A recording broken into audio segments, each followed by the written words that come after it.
Doctora, disculpe. Sí, ¿El examen de entrada va a ser para todas las secciones o solo para las que llevan con usted? no solo para la A, la B y la C. Como les indiqué, la cuarta, la D, queda pues bajo la libre cátedra de la doctora Zapata. Ya, muchas gracias, doctora. Ya, a ti. Bueno, entonces, abordando ahora lo que es fisiología de la reproducción, ¿no? Ya específicamente, faltaría recordar, ¿no? Recordar, porque eso ya se vio antes, ustedes lo han visto. Nosotros, disculpen, nosotros tenemos ahí, ¿no? La neurohipófisis, tenemos la hipófisis posterior, la adenohipófisis, cada una produciendo determinadas hormonas, ¿no? Aquí yendo a lo que es la neurohipófisis, ¿no? La neurohipófisis, recordarán que libera la hormona antidiurética, la ADH, la vasopresina, que ya se vio antes, ¿no? Y aquí hay cuerpos celulares, ¿no? Principalmente los supraópticos. Después tenemos lo que va con el tema, que es la oxitocina, ¿no? Y los cuerpos celulares de ella son los núcleos paraventriculares. Entonces, incluso acá se vio que había una diferencia entre la ADH, la vasopresina y la oxitocina, ¿no? Básicamente en la estructura, que tenía la fenilanina y la arginina, la vasopresina, y por otro lado la isoleucina y la leucina, ¿no? Que era la diferencia entre la vasopresina y la oxitocina finalmente. Después, aquí, bueno, esto de acá, aquí nosotros tenemos el reflejo neuroendocrino, ¿no? En este reflejo neuroendocrino nosotros vemos la liberación de la leche materna, ¿no? ¿En respuesta a qué? En respuesta a la succión, a la amamantación. Entonces, la boca del recién nacido va a estimular el mamilo, ¿no? El mamilo del seno, ¿no? De la mama. Entonces, esto va a estimular, va a dar unas señales sensitivas, ¿no? Que van a llegar al cerebro, que es el centro integrador, y ahí va a haber una señalización eléctrica en el neuronio eferente que va a inducir la liberación de las neuronas, de la neurohormona oxitocina. Recuerden cuando en un inicio habíamos visto que era un estímulo, un receptor, una vía aferente, un centro integrador, una vía eferente, y después, bueno, tejidos, órganos, en fin, para poder dar una respuesta, ¿no? Entonces la oxitocina es transportada hacia el seno, donde va a provocar la contracción de esta musculatura lisa en las mamas, que serían los efectores, resultando o dando como respuesta la eyección, ¿no? De la leche propiamente dicha. Entonces, en este momento aquí tenemos, ¿no? La oxitocina, hay una serie de situaciones, la eyección del bebé y también la succión del bebé, la succión del bebé frente al mamilo del seno de la mamá. Ahora, la succión es un estímulo mecánico, ¿no? Es un estímulo mecánico, ya que la boca del bebé, ¿no? Del recién nacido, del bebé en este caso, va a inhibir esa succión misma, va a estimular y va a inhibir también la hormona, va a inhibir la liberación de la PIH, ¿no es cierto? Que es la hormona inhibidora de prolactina por el hipotálamo. Entonces, al haber la inhibición de esta hormona, va a haber mayor cantidad de prolactina, ¿no? De forma espontánea, resultando también por esa vía la producción de la leche. Entonces, ¿y qué nos dice con esto? Entonces, hay algo también importante acá, ¿no? Que hay experiencias en que hay a veces la liberación no propia, inadecuada de la leche, ¿no es cierto? Y también se pueden haber casos en los cuales hay secreción de leche y no necesariamente después de haber desarrollado un embarazo, ¿no? Entonces es un estímulo mecánico que puede sí estimular la producción de leche a través de la liberación de la oxitocina propiamente dicha y la inhibición de la PIH, hormona inhibidora de la prolactina. Eso en cuanto a la oxitocina. Aquí tenemos el efector y la respuesta. Bueno, y después en lo que va de la hipófisis, ustedes recordaban acá, ¿no?, que hay las hormonas de la adenihipófisis. En la adenihipófisis nosotros teníamos que se producían 6 hormonas peptídicas, ahí teníamos la prolactina, que ya la acabamos de ver ahora, la hormona tiroidea estimulante, la luteinizante, la folículo estimulante, la hormona adenocorticotrófica, ¿no?, que va a actuar en el córtex de la suprarrenal, la hormona de crecimiento, pero nos vamos a focalizar en lo que es la FSH, la LH, la prolactina y, bueno, la oxitocina, que la acabamos de ver ahora. Y para esto recordar, ¿de dónde es que van a derivar? Derivan de estas hormonas, es una hormona esteroidea, ¿no?, que va a derivar del colesterol. Entonces, el colesterol es el compuesto de origen, básicamente en sí, de las hormonas esteroideas en general, ¿no? La estructura básica de ellas es, aquí están estructurados, ¿no? Y aquí se muestran los 3 hormonas básicas, ¿no? Aquí están aldosterona, cortisol, estradiol. Aquí en esta figura, además, estamos viendo que esas esteroideas están secretadas por el córtex adrenal, ¿no?, y por el ovario. Pero hay que recordar que hay procesos biológicos, ¿no?, que estas hormonas esteroideas participan en qué. Por ejemplo, son importantes en la homeostasis hidroelectrolítica, en las respuestas de estrés, en funciones reproductivas y también tiene una función conductual en lo que es la conducta. Y estas hormonas esteroideas se utilizan todas a partir del colesterol, ¿no? Y ya en las células específicas, que en este caso veremos el ovario, los testículos, placenta, además las hormonas esteroideas también, corteza suprarrenal y sistema nervioso central. Se pueden clasificar en las progestinas, que es lo que se va a ver ahora, los glucocorticoides, mineralocorticoides, andrógenos y estrógenos, ¿no? La velocidad, ahora cuando se habla de una velocidad de recambio, se dice que estas hormonas esteroideas tienen una velocidad de recambio elevada. ¿Qué quiere decir? Ellas no se almacenan, ellas no se van a almacenar. Porque cuando ellas son secretadas directamente al torrente sanguíneo. Ahí ellas van a circular, ¿no?, libremente, o en todo caso van a estar unidas a proteínas plasmáticas, como cuáles, recordando, albúminas y globulinas.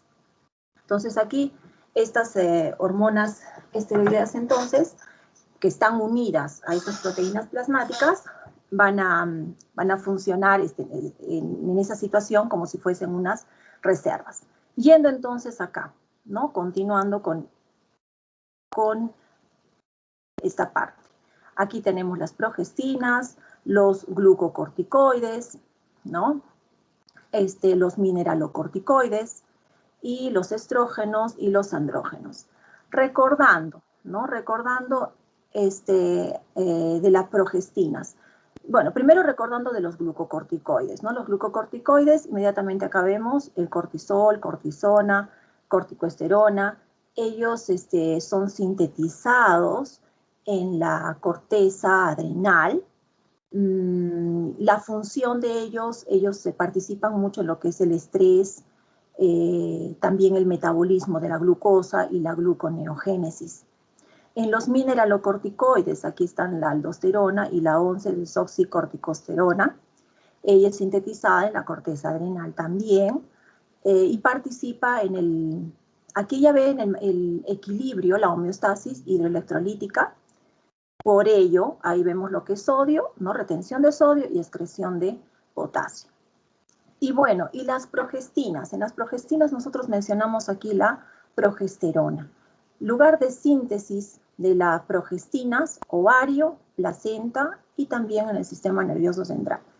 ¿Cuál es la función? En general, las progestinas preparan el endometrio para la implantación del óvulo una vez que ha sido fertilizado. Después dan un mantenimiento, ¿no? Una línea de tiempo estable durante el embarazo. Después también en el desarrollo de las glándulas mamarias. Y además de eso, las progestinas también tienen participación en diferentes funciones o procesos de regulación en relación al sistema nervioso central. Aquí, los andrógenos. Los andrógenos mencionamos testosterona, dihidrotestosterona, dehidroepiandrosterona, ¿no? Y ellos son producidos, sintetizados en el testículo. Función. Bueno, la función es una función de conducta sexual, ¿no? El fenotipo masculino y la espermatogénesis. Los estrógenos, mencionamos estradiol y estroma. Ellos son sintetizados en el ovario, en la placenta, sistema nervioso central, tan igual como la progestina. Y la función ya un poco más diferenciada de la progestina, que tiene que ver más con el tema de embarazo y fertilización, en los estrógenos está más en la diferenciación sexual del cerebro, conducta sexual femenina, y también muy implicado, relacionado con la maduración ósea. Y bueno, ahora vamos acá, ¿no? A lo que es acción genómica y acción no genómica.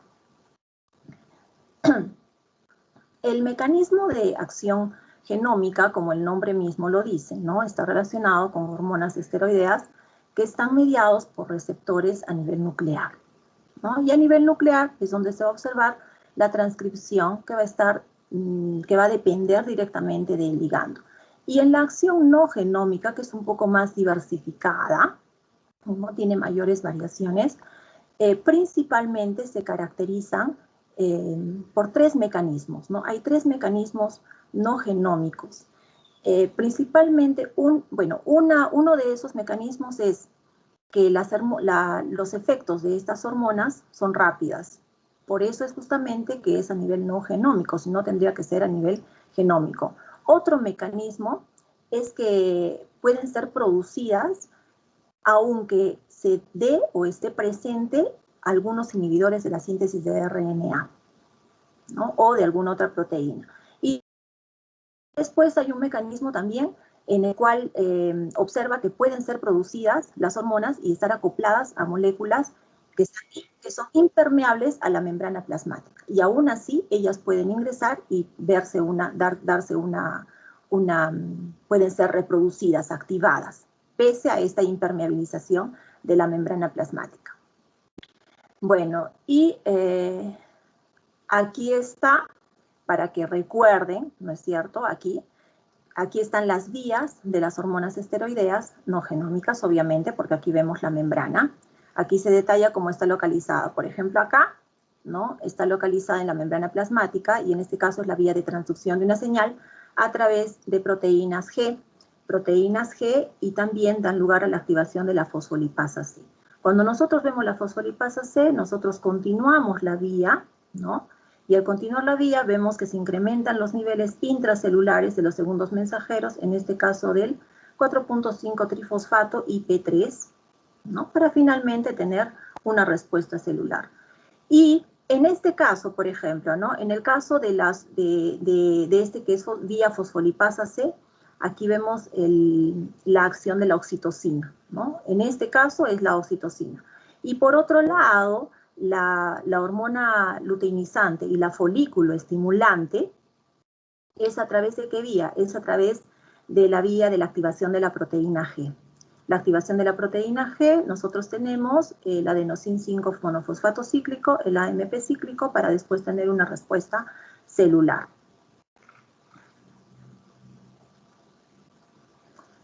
Y la química. Bueno, la química, continuando aquí, hormonas esteroideas, pero nos vamos a focalizar más en lo que son el tema de reproducción. Entonces, para recordar, ¿no? Y para tener presente, nosotros tenemos que pensar que el cerebro es el que va a regular que es quien regula la reproducción, ¿no? Y todo esto comienza con la secreción justamente de hormonas, que pueden ser hormonas peptídicas, proteicas, glicoproteínas, que son producidas en el hipotálamo y liberadas a nivel de la adenohipófisis. Entonces, ahora, cuando se toca el tema de hormonas esteroideas sexuales, ahí pensamos en los andrógenos, en los estrógenos, en la progesterona principalmente, ¿no? Y ellas están relacionadas, ¿no? Muy relacionadas con precursores. El precursor ya lo hemos visto que es el colesterol, ¿no es cierto? Ahora, ambos sexos producen andrógenos y estrógenos, pero es de conocimiento que los andrógenos predominan en los varones, ¿no? Y los estrógenos en las mujeres. ¿En qué sentido, por ejemplo? En los hombres tenemos mayor cantidad de liberación de testosterona que es secretada por los testículos, ¿no? Y el 5% de la testosterona ya proviene del córtex adrenal. Y bueno, aquí entonces nosotros observamos, ¿no es cierto?, que los testículos, en este caso nosotros tenemos el colesterol, ¿no?, la pregnolona, la progesterona, y esta va sintetizándose dihidroepiandrosterona, aquí tenemos la testosterona, y aquí ella se va, aquí la testosterona va a dividirse en estrógeno, E1 y E2. Aquí está la dihidrotestosterona todavía, ¿no? A ver, hay algunos efectos fisiológicos de la testosterona que en verdad son dados justamente por la dihidrotestosterona, básicamente. Ahora, la cantidad, ¿no?, de estrógeno que se vaya a sintetizar en los tejidos periféricos también es considerable, también es resaltante, digámoslo así. Bueno, entonces aquí continuamos. Vamos a ver acá. Ya. Aquí vamos ya con la química específica de la síntesis de los estrógenos. Aquí tenemos beta-estradiol, ¿no? Aquí tenemos el estroma, el estriol y el estradiol. Entonces, básicamente aquí, ¿no?, ahí nosotros, ¿qué vamos a observar? Nosotros observamos que el estradiol, principalmente, ¿no? Aquí tenemos el estradiol. El estradiol principalmente es liberado por el córtex suprarrenal y por las células teca del ovario. Por otro lado, aquí tenemos que el beta-estradiol, ¿no?, el beta-estradiol, principalmente por los ovarios, y por otro lado, el estroma, que está en una cantidad mucho menor, ¿no?, mucho menor. Él es liberado por la conversión a nivel de hígado y también, y también puede ser, además, en menores cantidades, también es considerado, aunque sea en menores cantidades, es considerado como uno de los estrógenos, de los 3 estrógenos, que es el estroma, el estradiol y el 17-beta-estradiol.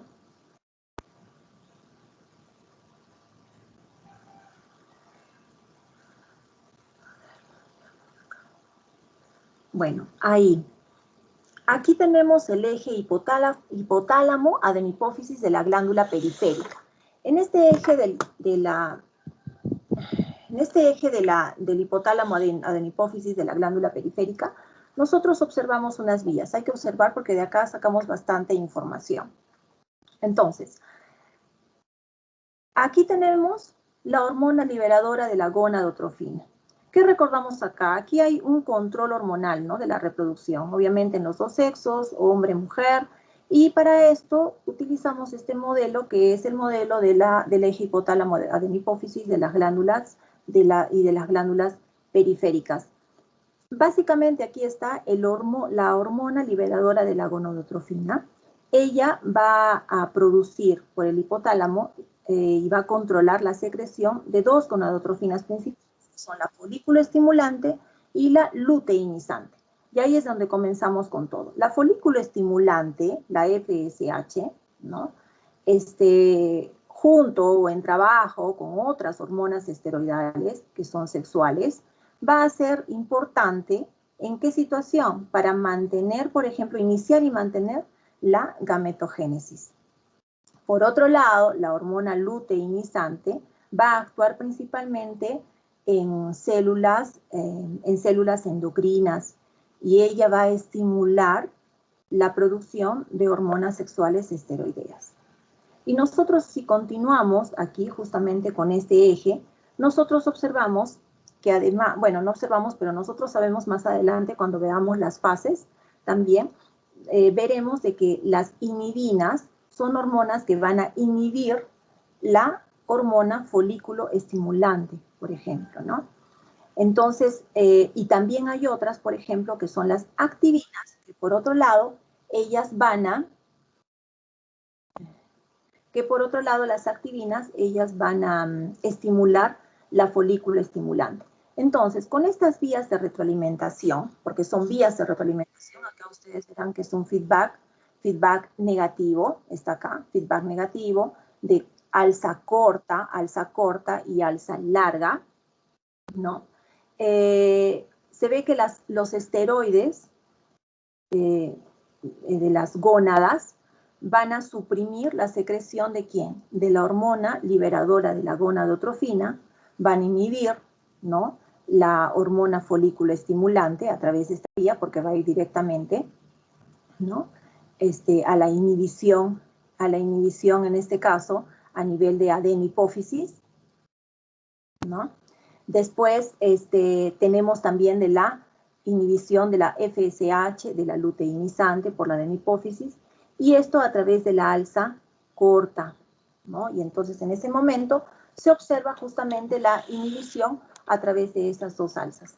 Ahora, cuando las concentraciones, esta parte es importante, cuando las concentraciones de los esteroides de las gónadas están bajas, la hipófisis va a secretar FSH y LH, ¿no? Si las concentraciones son bajas, están cortas, ¿no? Y ahora, cuando esta secreción de esteroides alcanza un nivel, la retroalimentación negativa inhibe la secreción de las gonadotrofinas, ¿no? Entonces, alcanza un cierto nivel, inhibe porque es un feedback negativo.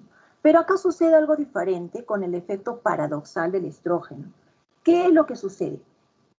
En el efecto paradoxal del estrógeno, lo que se observa es, ¿no?, que cuando hay concentraciones bajas de estrógeno, tenemos ese efecto de retroalimentación negativa.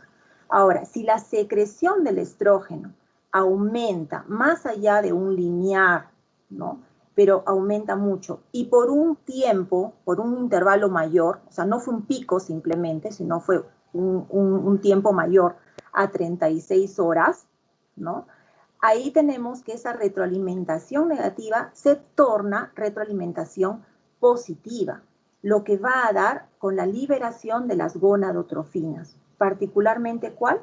La LH, ¿no?, la luteinizante, que va a ser estimulada. Ese efecto se llama paradoxal, ¿no?, efecto paradoxal del estrógeno. Y bueno, está relacionado con la liberación de las gonadotrofinas, que van a tener un papel importante en el ciclo reproductor femenino, básicamente, ¿no? Bueno, entonces ahí el hipotálamo va a liberar gonadotrofinas en pequeños pulsos. Nosotros también tenemos que la hormona liberadora de gonadotrofina, ¿no?, la hormona liberadora de gonadotrofina va a liberar por pequeños pulsos. Los pulsos son de 1 a 3 horas, ¿no?, tanto en hombres, en mujeres, en la región del hipotálamo, va a liberar la hormona liberadora de gonadotrofina, ¿no? Y eso se llama, es denominado como el generador de pulso. Y la llave que ustedes lo observan claramente, estímulo, centro integrador, que en este caso hay varios niveles, ¿no?, por eso es periférico, eje hipotálamo adenipófisis periférico, vía eferente, efector y el tejido de respuesta propiamente dicho. Bueno, sobre la diferenciación. Bueno, en la diferenciación habíamos visto de que tenemos los gametos, ¿no? Las gónadas que son los órganos que producen los gametos, que pueden ser los ovocitos, ¿no? O también los espermas. Bueno, son las células germinativas básicamente. Y ocurre, ¿no? Y esta diferenciación, por lo que ya se vio la otra vez, ocurría en torno aproximadamente de más o menos en el segundo mes a los 40 días. Y para todo esto nosotros tenemos, ¿no? Consideramos que hay genes localizados que localizados en cromosomas sexuales justamente y que van a actuar para ciertas diferenciaciones. Recordando, nosotros teníamos que el embrión antes de esos 40 días, de esos 2 meses, es un embrión precoz, ¿no? Y tiene un genital externo bipotente. En ese genital externo bipotente, nosotros habíamos visto incluso el gen SRY, ¿no es cierto?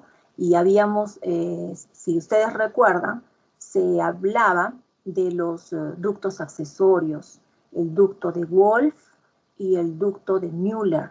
El ducto de, por ejemplo, en el ducto de Wolf nosotros observábamos que él se iba a diferenciar, ¿no? En el epidídimo, en canales deferentes y en vesícula seminal. Y por otro lado, y involucionaba si estábamos hablando de un embrión diferenciándose para hombre, ¿no? Si indiferenciaba, retornaba en el caso que era mujer. Y el ducto de Müller, por otro lado, él daba origen a los túbulos uterinos, al útero, al cuello del útero y al tercio superior de la vagina. Bueno, y entonces, justamente esa diferenciación, ¿no? de los genitales externos para que sean masculinos o femeninos, ¿no? Estaba determinado, ¿no? por la ausencia o presencia del gen SRY, que está localizado en el cromosoma Y. Y para esto se tratan acá, se mencionan, ¿no? Solamente se mencionan algunas situaciones en las cuales estos genes localizados en cromosomas sexuales, como el SRY, va a actuar como un inductor en la determinación sexual masculina. Entonces, la expresión en las células somáticas de la cresta genital, ¿no? va a permitir que se desarrolle o se desenvuelva el testículo justamente a raíz de lo que ya les había recordado, que es el ducto de Wolf. Además de esto, también nosotros tenemos el otro gen, que es el gen ATRX y el gen DAX1, que para mencionar solamente, ellos están ligados al cromosoma X, ¿no? Y están vinculados principalmente con anormalidades o con alteraciones de padrones de retardo mental y también atrofia de las gónadas. Otra situación acá de genes ubicados en autosomas, tenemos el SF1, el WT1, el WIN4 y el SOX9. Por ejemplo, el gen SF1, él actúa como un regulador de función endocrina, ¿no? ¿En dónde? En el eje hipotálamo, hipófisis y gónadas. Y en el córtex adrenal. Entonces, él es un factor importante en la determinación y en la diferenciación sexual.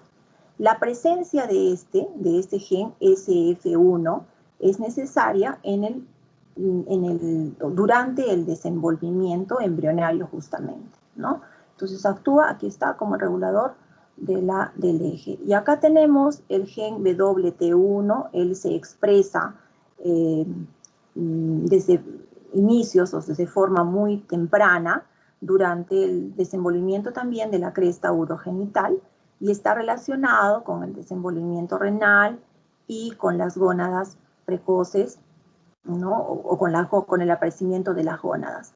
El WIN4 es otro gen, ¿no? En este caso, que está relacionado con el desarrollo femenino, diferenciación celular de los ovarios, y el SOX9, ¿no? Es un gen que está expreso en los testículos, está expresado en los testículos, tiene relación con el desenvolvimiento y con la condensación de células mesenquimatosas precursoras de cartílago y también de hueso, además de su relación con los testículos, ¿no? Se menciona en estudios que hay una interacción entre el SRY y el SOC9 y que esta interrelación es muy importante para el desarrollo masculino apropiado. Bueno, y ahora, continuando, ¿no? Con el crecimiento del folículo ovariano. Aquí nosotros tenemos 4 figuras, 4 gráficos para poder un poco resumir cómo es este folículo o cómo va creciendo o cómo va desarrollándose este folículo ovariano. Primero, el folículo es un folículo primario, ¿no? Cuando es este folículo primario, este folículo inicial, ¿no? Que todavía es inmaduro, es pequeño, no tiene solamente una capa única, ¿no? Porque en las células granulomatosas, a medida que va desarrollándose este folículo ovariano, va teniendo más y más y más capas. Cuando es un folículo primario, solamente tiene una capa, ¿no? A nivel de células granulomatosas. Obviamente este es un oocito primario, ¿sí? Es un oocito primario. Ahora, ¿qué más tenemos acá? Acá nosotros claramente ustedes ven, miren cómo está separado. ¿Qué está separado? Está separado la granulomatosa de la teca. Hay una separación. Y a nivel de teca, ¿nosotros qué tenemos? Nosotros observamos que hay solo una capa de células y vasos sanguíneos, y nada más. Eso a nivel de un folículo primario. Después observamos acá un folículo secundario. En el caso de un folículo secundario, nosotros tenemos acá, por ejemplo, que ya no hay una sola capa, ya hay de 2 a 4 capas celulares. ¿Estamos dónde? Estamos nosotros a nivel de células granulomatosas. ¿Qué después tenemos?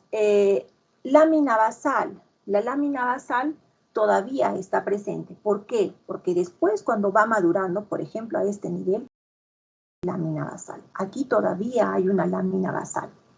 Y esa lámina basal todavía está a nivel de folículo secundario y a nivel de folículo terciario.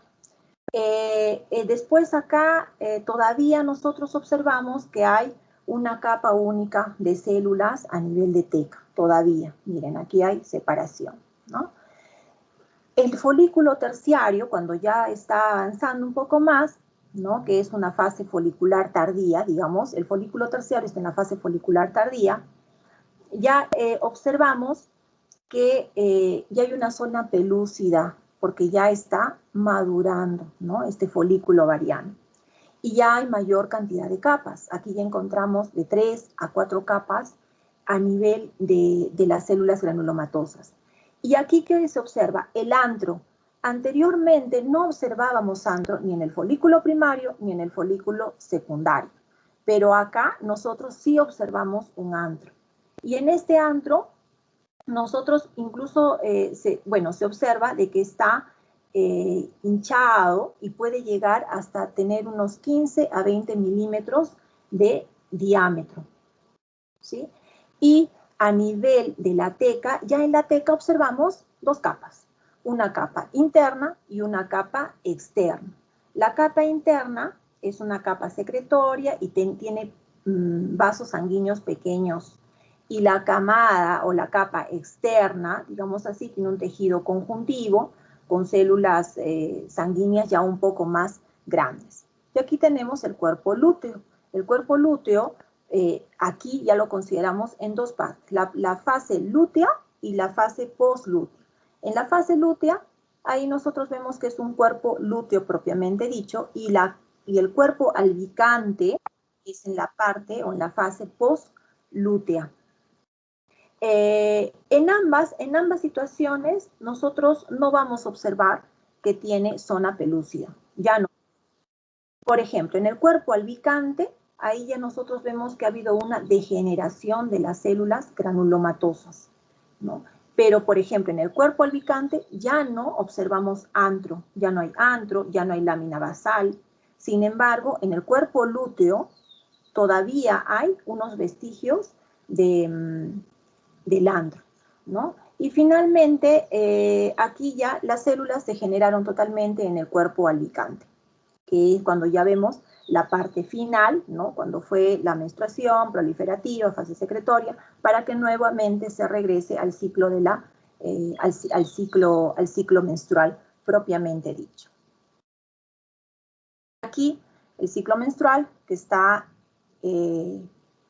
relacionado o interligado, predomina el estrógeno, ¿no? El estrógeno predomina en la fase folicular, ¿no? Y la progesterona en la fase lútea propiamente dicha. Este es el ciclo menstrual. Acá tenemos el ciclo ovariano.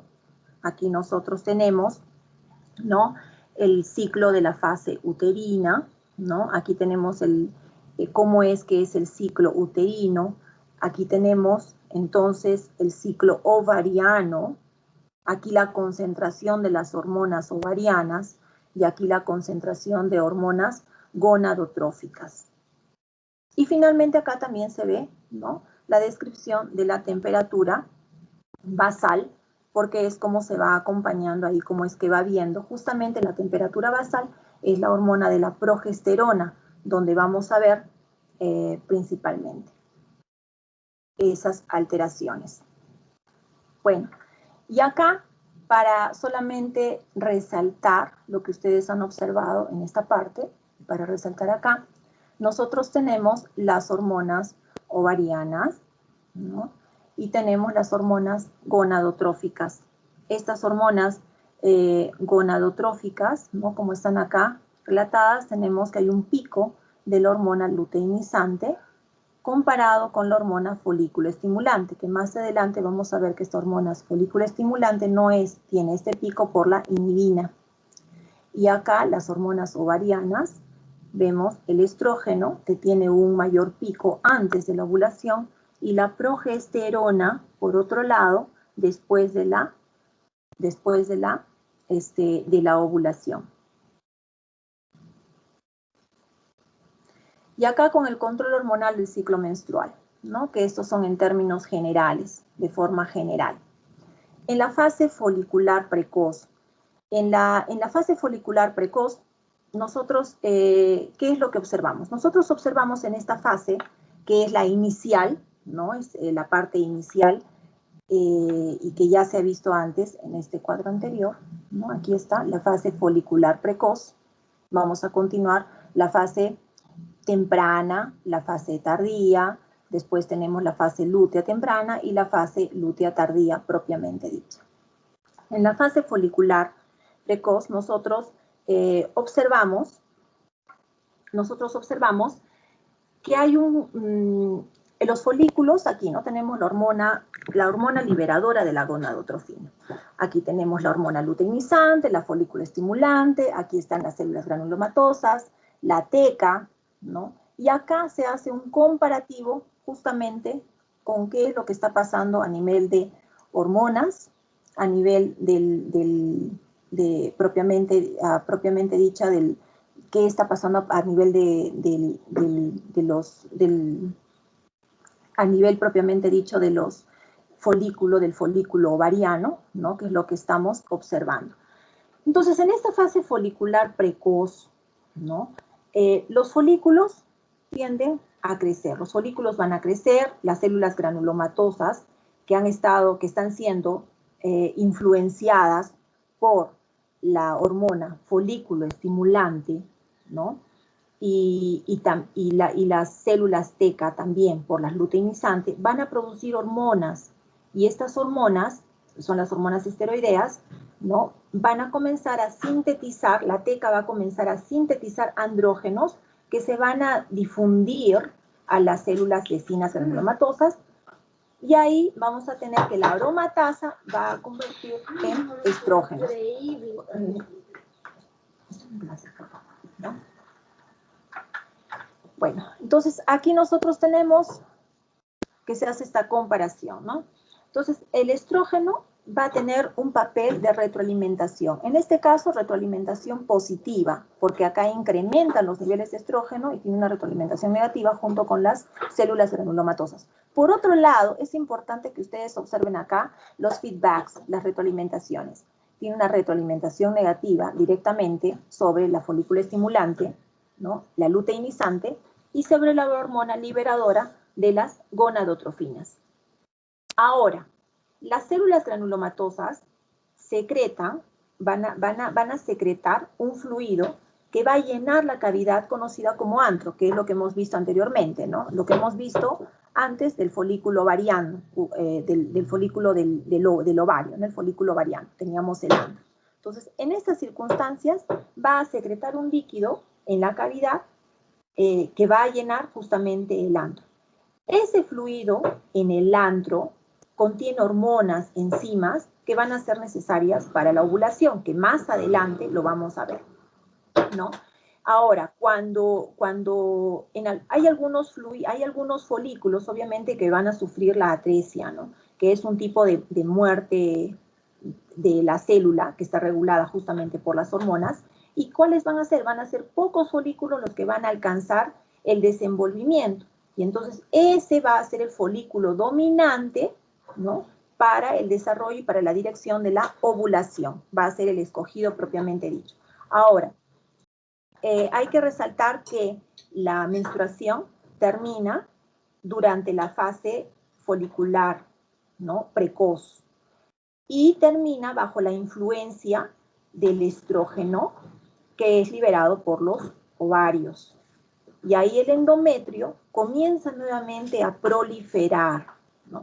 Y ese periodo justamente se caracteriza por un aumento en el número de las células y hay mayor irrigación sanguínea, mayores nutrientes, mayor oxígeno, que vaya a poder ir aumentando nuevamente el diámetro, el tamaño, las capas del endometrio. Eso es lo que se observa en la fase folicular precoz.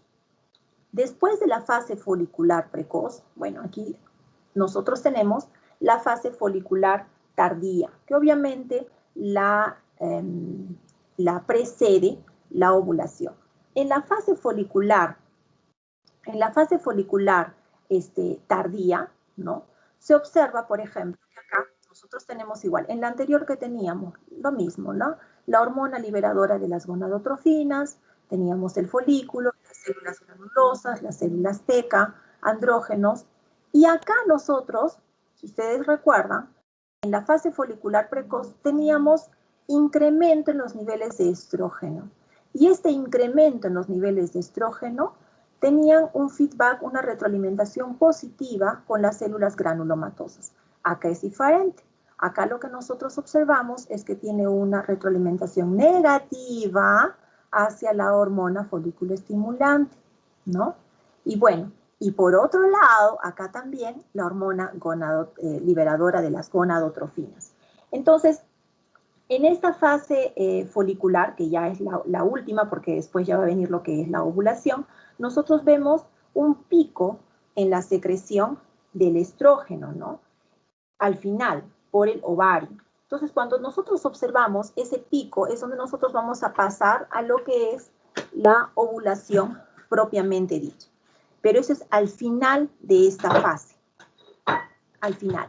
Nosotros, antes de la ovulación, ¿no? Antes de la ovulación, se encuentran que hay concentraciones de estrógeno que van a ir aumentando, y obviamente van a favorecer, ¿no? Van a favorecer para que haya una respuesta de la hipófisis a la hormona gonadotrófica. Y ese pico va a ser mayor definitivamente, ¿no? Para la hormona luteinizante, que ustedes verán acá. diferente de ese pico de la hormona folículo estimulante. ¿Y por qué? Y esto ustedes lo ponen en un paralelo cuando les mostré esa figura de las hormonas gonadotróficas, que está acá. En las hormonas gonadotróficas ustedes verán que la línea, ¿no? La línea acá de la hormona folículo estimulante es menor que la luteinizante, porque justamente la luteinizante, como ustedes ven aquí, no tiene nada que la esté inhibiendo. Acá tenemos la inhibina. Esta inhibina, hasta cierto punto, inhibe también que esta folícula estimulante tenga un mayor pico poco antes de la ovulación. Entonces, ella va a suprimir. La folícula estimulante tiene un pico, pero en escalas menores, porque está siendo suprimida por la inhibina, ¿no? Propiamente dicho. Entonces, este pico de la luteinizante, por otro lado, la hormona luteinizante, es muy importante para la ovulación. Probablemente, ¿no? Sin ello, nosotros no podríamos llegar al final de la maduración del ovocito propiamente dicho, ¿no? Entonces,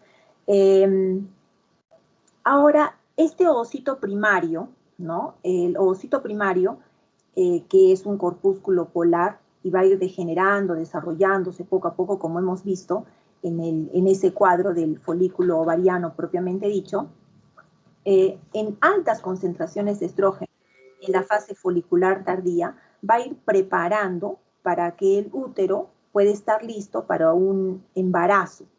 ¿Y cómo se ve eso? Por el endometrio. Entonces, en el endometrio, ahí ya se ve que la espesura es mayor. La espesura llega a ser de 3 a 4 milímetros. Es mucho mayor la espesura, ¿no? Hay mayor irrigación, mayor vascularización, y en el momento que se va a llegar a la ovulación propiamente dicha, que es en torno del día 16 al día 24, que son, 16 o 24 horas después del pico justo de la liberación de la hormona luteinizante, ahí es donde va a ocurrir la ovulación propiamente dicha, ¿no? Y en ese momento, el folículo maduro va a secretar, vamos a adelantar, va a secretar la colagenasa.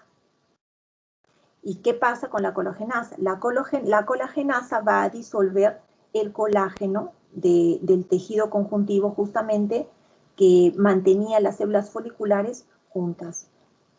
Y en ese momento vamos a tener que estas fibras colágenas van a reaccionar, van a tener una respuesta inmunológica, que en este caso es una reacción inflamatoria. Y cuando nosotros hablamos de inflamación, inmediatamente recordamos de los leucocitos. Entonces, va a atraer leucocitos y obviamente va a haber una presencia de prostaglandinas dentro de este folículo. Y estas prostaglandinas van a causar la contracción muscular lisa contra las células teca. Y ahí se va a romper la pared del folículo en ese momento, y es lo que nosotros vamos a tener propiamente el folículo roto y la luteinización, ¿no? Entonces, además de promover la ruptura de este folículo, el pico de la hormona luteinizante va a estimular, o sea, va a producir que las células teca migren para dentro de ese espacio antral, que es lo que hemos visto en el desenvolvimiento del folículo ovariano, ¿no? Y ahí va a haber una mezcla de células granulomatosas que van a llenar esa cavidad.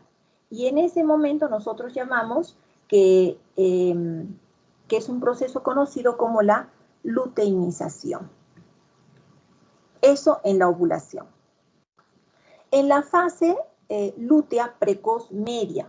En esta fase lútea precoz media, que el nombre lo dice, que viene después de la ovulación, ¿no? El cuerpo lúteo ya está comenzando a degenerarse, ya produce cantidades cada vez mayores, ya se observa cantidades mayores de progesterona, ¿no? Ahí se observan que hay mayor cantidad de progesterona, ¿no? De estrógeno también, ¿no?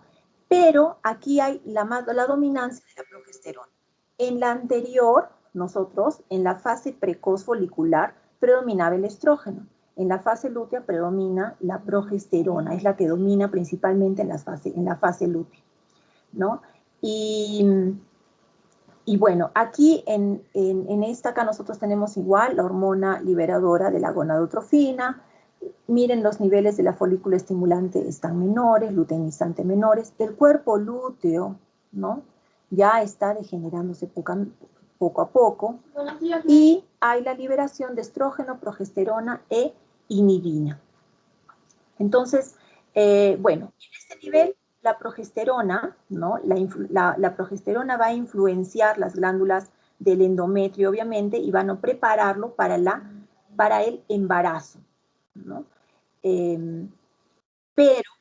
Pero como no ha habido si no ha habido una fertilización, obviamente todo esto se va a degenerar. ¿Y cuál es la acción de la progesterona? La progesterona va a hacer que haya un moco cervical más espeso.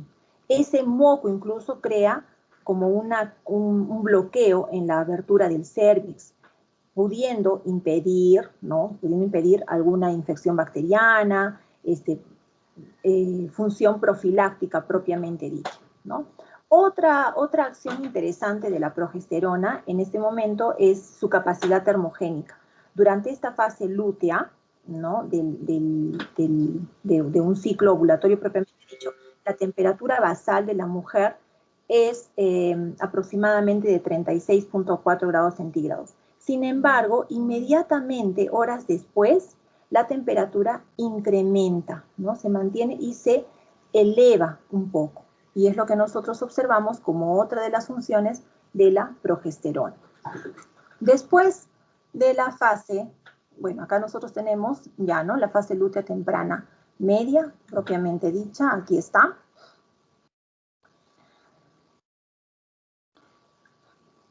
Aquí está. Y la que precede ya es la fase lútea tardía.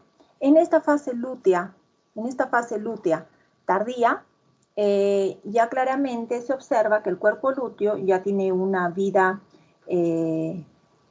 intrínseca ya de bastante tiempo, ¿no?, de unos 12 días, no ha habido fertilización, no está dándose un embarazo, el cuerpo lúteo va a degenerar, y acá nosotros tenemos el cuerpo albicante, ¿sí?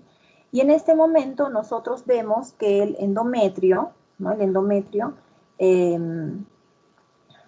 ya que dependía de la liberación de la progesterona, y hay una disminución de progesterona, entonces él también va a comenzar a degenerar, ¿no? Entonces, al igual también que el cuerpo lúteo, va a haber menor cantidad de hormonas, los vasos sanguíneos y la producción de las hormonas y los vasos y la parte superficial de las capas del endometrio se van a contraer, no va a haber oxígenos, no van a haber nutrientes. Entonces, ahí es donde va a devenir, ¿no?, el flujo menstrual propiamente dicho, que es aproximadamente de 40 ml a 35 ml el fluido seroso propiamente dicho de esta menstruación. La menstruación regularmente puede ir entre 3 a 7 días aproximadamente. Y aquí es el ciclo menstrual.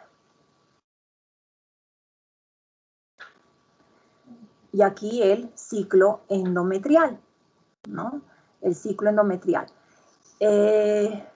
Aquí nuevamente, ¿no?, se observan, aquí está el ciclo endometrial, nuevamente aquí están cómo es que primero va proliferando, nutriéndose más el espesor del endometrio, hasta que finalmente ya cuando tenemos un cuerpo albicante, no hay nutrición, no hay oxígenos, y él nuevamente va a degenerarse para que se dé o se observe la menstruación. Y aquí lo que se resalta es el grosor del endometrio. Además de esto, acompañado con el desarrollo, la maduración del folículo ovariano.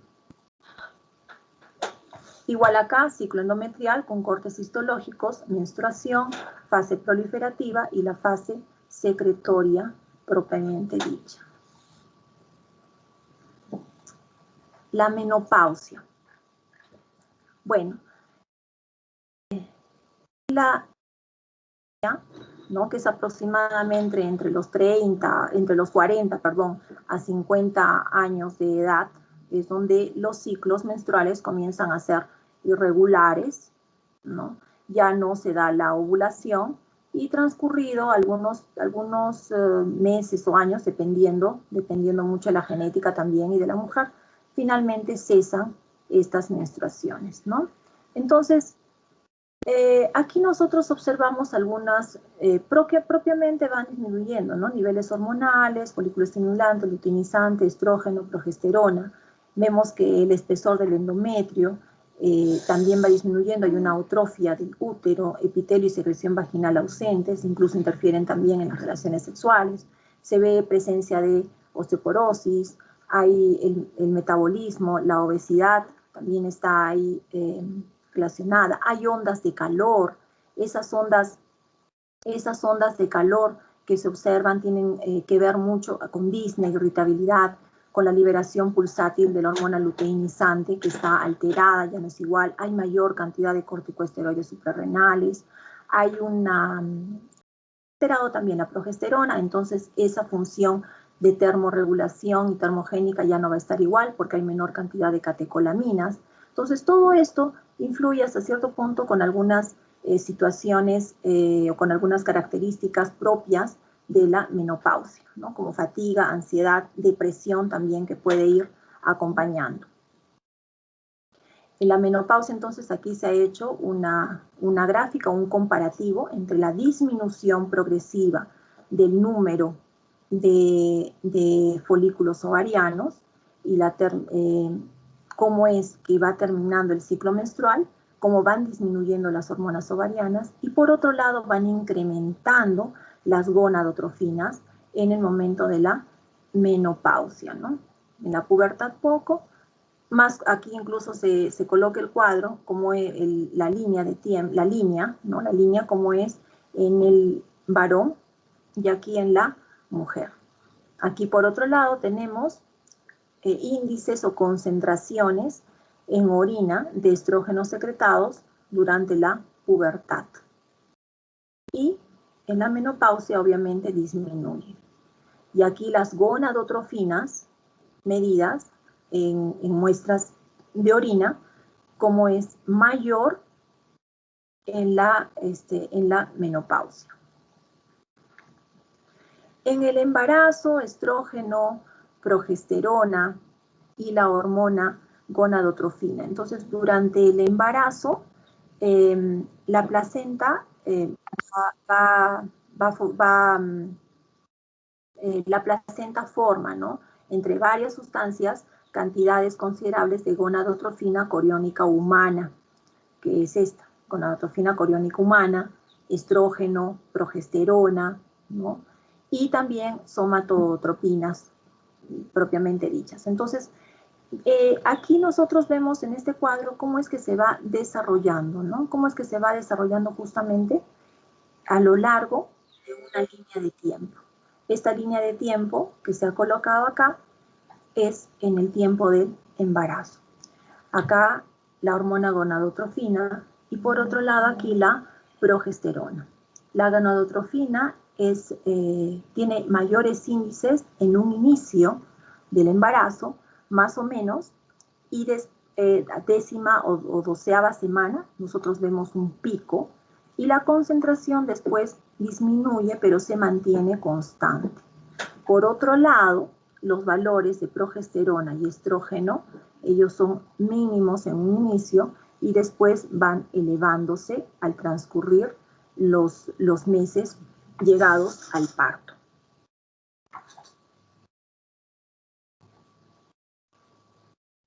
¿Qué tenemos nosotros, además de todas estas, de las hormonas sexuales femeninas? En las hormonas sexuales femeninas hay algo que se estudia mucho y que se conversa mucho, que son los síndromes premenstruales o los trastornos disfóricos premenstruales.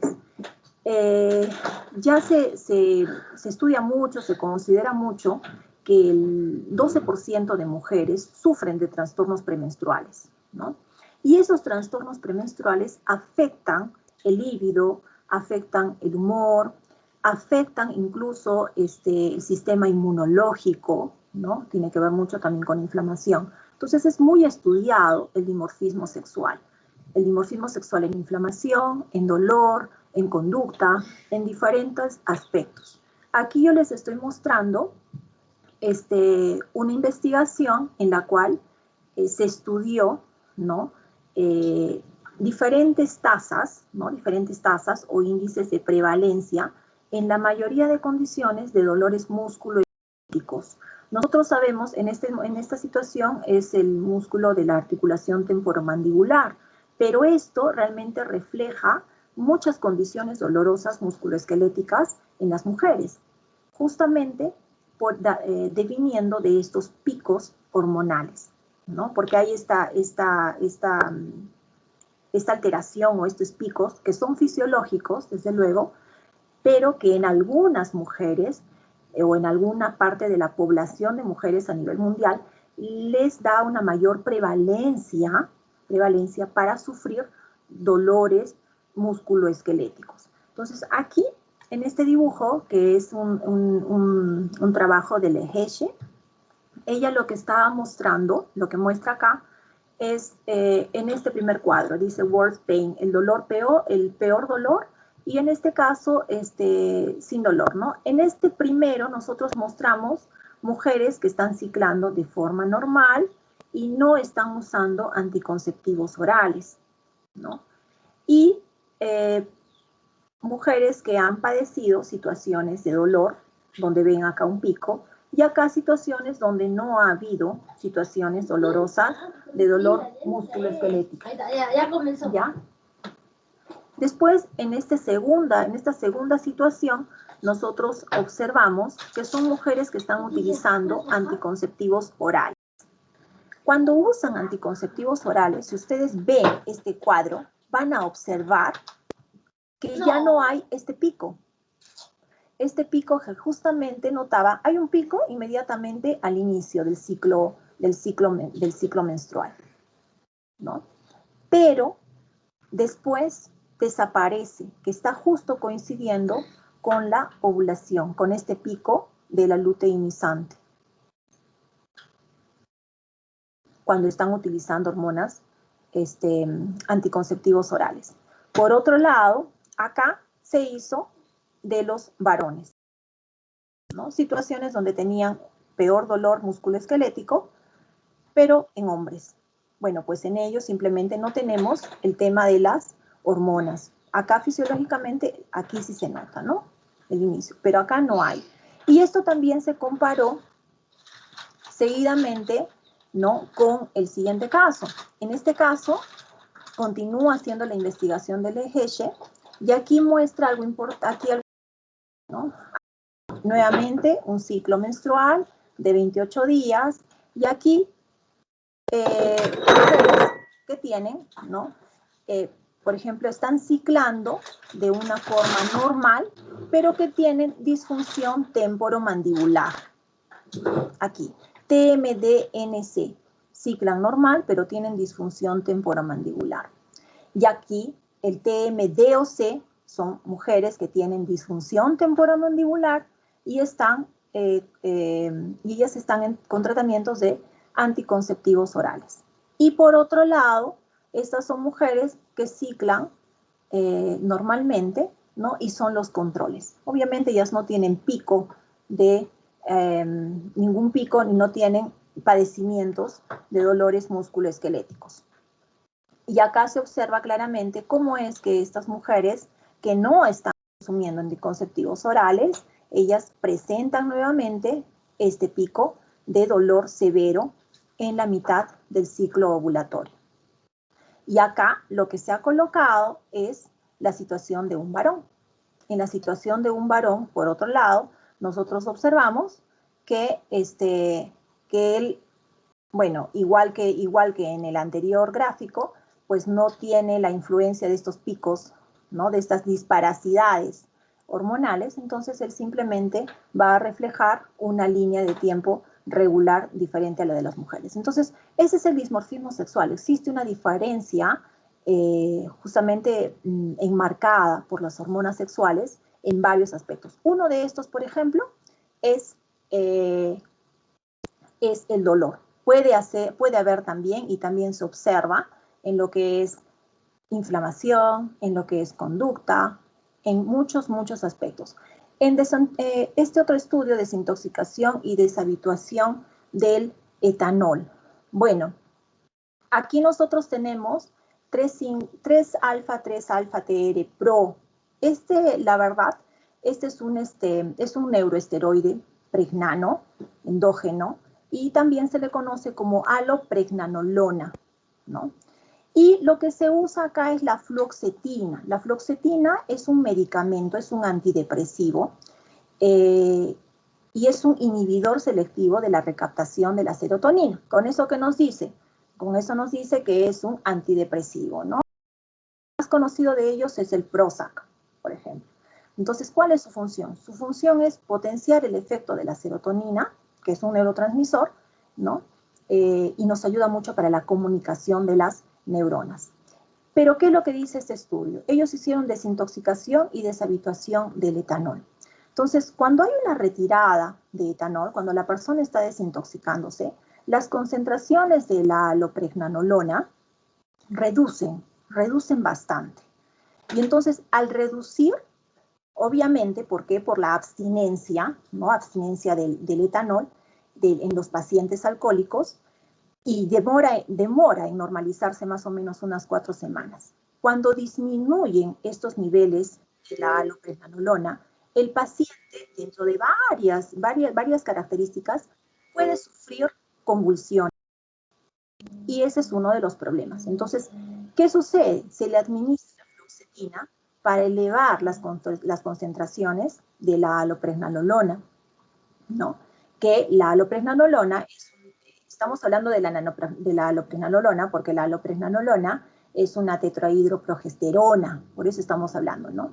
Entonces, cuando se le administra la fluoxetina, ¿no? Que es el Prozac, entonces eleva las concentraciones de la alopregnanolona y eso ayuda a que esa desintoxicación y esa deshabituación del etanol en estas primer mes, digamos así, en estas 4 semanas, no sea tan traumática o no tenga otras mayores devenires o contratiempos con el paciente propiamente dicho, ¿no? Y bueno, entonces,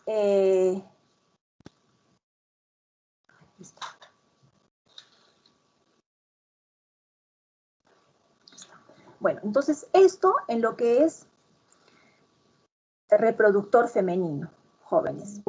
¿Alguna pregunta hasta acá?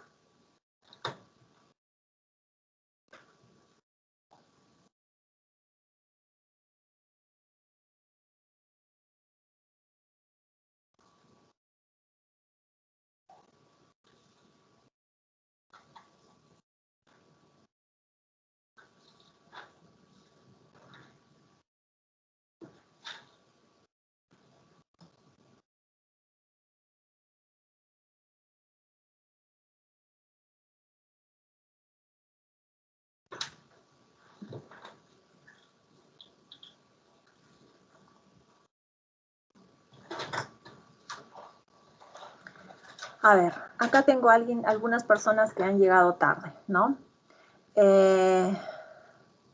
Xiomara Torres.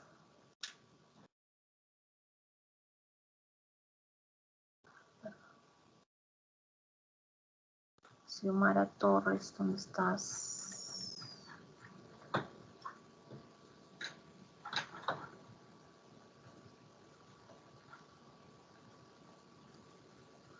Ariana Choquihuilca.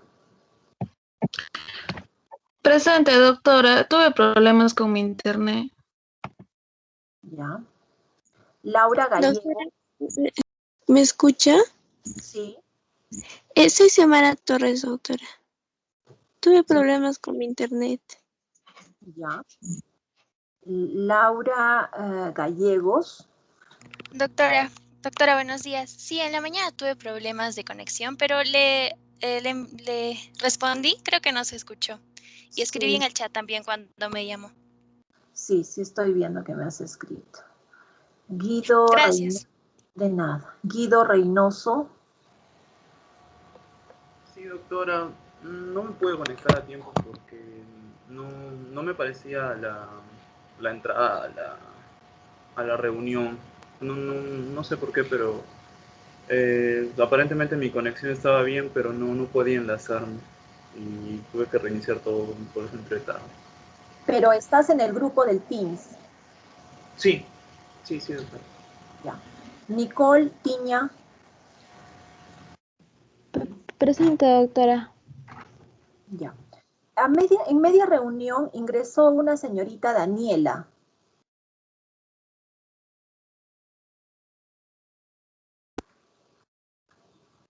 Daniela Calderón creo que fue. ¿Quién fue que ingresó? Daniela Chávez. ¿Quién ingresó en media reunión que la admití? Yo, doctora, es que me botó de la reunión y tuve que volver a ingresar. Ah, Pero ya. sí estuve en... Y has ingresado desde otro enlace, ¿no? Porque estás como invitada. Sí, no sé qué ha pasado. Ah, ya, pero estás en este grupo, estás en este grupo del Teams. Tienes el Sí, enlace. doctora. Ya. Bueno, jóvenes, entonces, hasta aquí lo que es femenino, la próxima clase masculino. Además de les voy a cargar un artículo de revisión que he encontrado que está en español para que ustedes puedan leerlo de una forma más amena, ¿ya? No está en inglés, está en español, entonces se los voy a cargar también porque el tema de reproductor femenino es bastante amplio. Entonces es un artículo de revisión en español, lo voy a cargar también en el aula junto con la clase de esta semana, ¿ya? Jóvenes, eso es todo entonces. Entonces,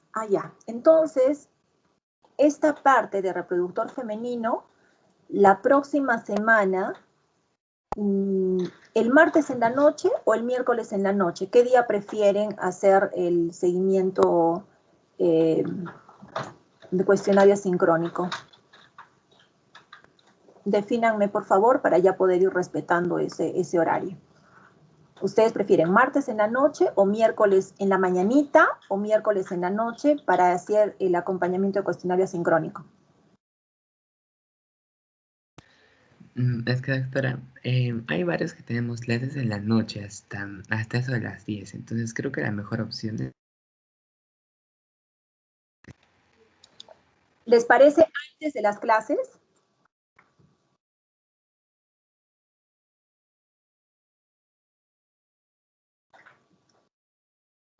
Están escribiendo. Jóvenes, miércoles en la mañana. Ya. El miércoles en Pero, la...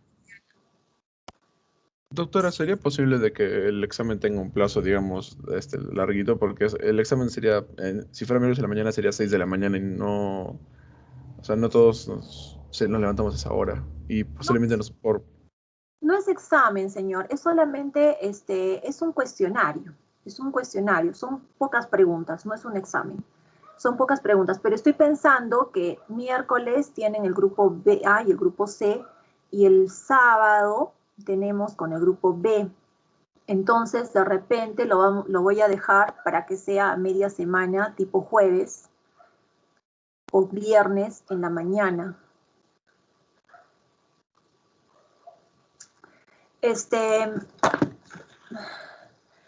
Señor Cornejo, ¿puede también coordinar eso entre los delegados? ¿Qué día va a quedar para aplicar el cuestionario mejor?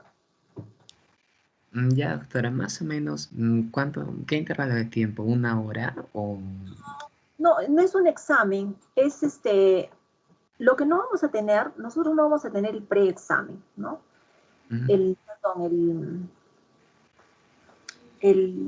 Claro, el preexamen lo que teníamos antes. En lugar de ello, se está solicitando que hayan reuniones asincrónicas y no necesariamente van a ser cuestionarios. Puede ser de repente un video o puede ser un artículo o puede ser algo en el cual ustedes van a tener que interactuar un poco más y no necesariamente llenar un cuestionario. En algunos casos sí se les editará un cuestionario, en otros casos de repente les voy a colocar un video, pero ustedes van a resolverlo en el momento. Entonces, la idea es que no sea algo como un cuestionario propiamente dicho. Entonces no va a ser una hora, será exagerando si fuese un video o algo así, sería unos 20 minutos y no más, o unos 15 minutos, nada más. ¿Por qué? Porque van a sumarse, van a irse sumando para que dé el equivalente a los 4 puntos que sabíamos tener con el preexamen, como antes era, digamos, ahora sería algo parecido, ¿no? Porque ahora la evaluación asincrónica, la verdad, en el caso de ustedes, déjenme ver, es de asistencia, ¿cómo es? Tengo acá. En el caso de ustedes, ¿cuánto es el valor que se les ha dado para la evaluación asincrónica, jóvenes?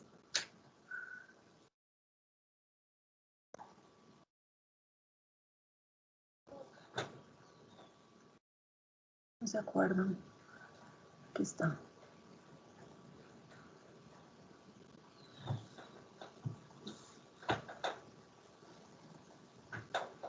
Ya, nosotros hemos dado evaluación continua sincrónica, una valoración de 6 puntos, ¿no?